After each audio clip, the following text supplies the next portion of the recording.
Je m'appelle Lydie Couturier et je suis cadre de recherche à France Énergie Marine. Donc, je suis spécialisée dans les interactions entre les peuplements de poissons et les énergies marines renouvelables.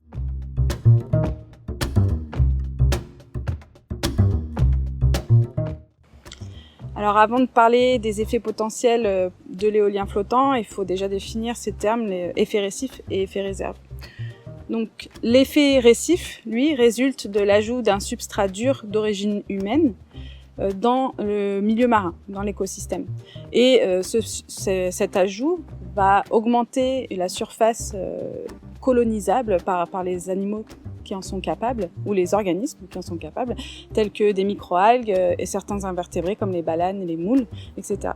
Et donc cet effet récif, on l'observe sur différentes structures d'origine humaine, donc des épaves, des bouées, des récifs artificiels, et les mâts des éoliennes et les flotteurs des éoliennes flottantes.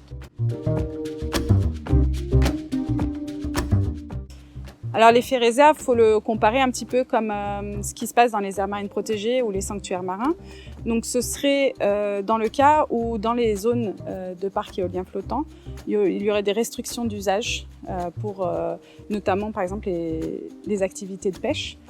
Donc, où les espèces auparavant pêchées dans cette même zone ne le seraient plus et donc bénéficieraient en quelque sorte d'un refuge où elles pourraient augmenter en abondance, etc.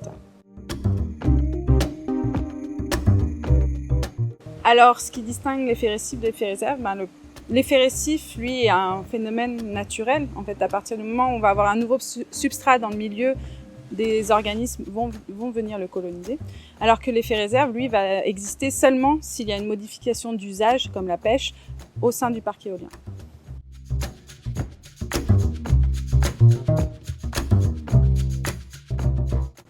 Alors, le parc éolien flottant, il est composé de plusieurs structures, telles que le flotteur, les ancrages, le câble dynamique, et toutes ces structures qui vont être introduites dans le milieu marin vont apporter des nouvelles surfaces colonisables par les organismes qui en sont capables. Donc, pour l'éolien flottant, on peut parler d'effet récif. Par contre, l'effet réserve va vraiment dépendre de la modification des usages que l'implantation de ce parc va générer.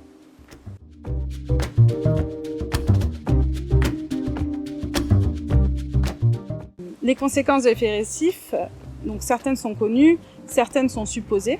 Donc il y a par exemple une variation de l'abondance et de la biomasse de certaines espèces, une augmentation ou une réduction en fonction de l'espèce, une potentielle augmentation de la biodiversité, une modification de la connectivité, par exemple des poissons qui utiliseraient cette nouvelle zone colonisée avec un effet récif comme source d'alimentation et puis comme point relais pour aller vers une autre destination.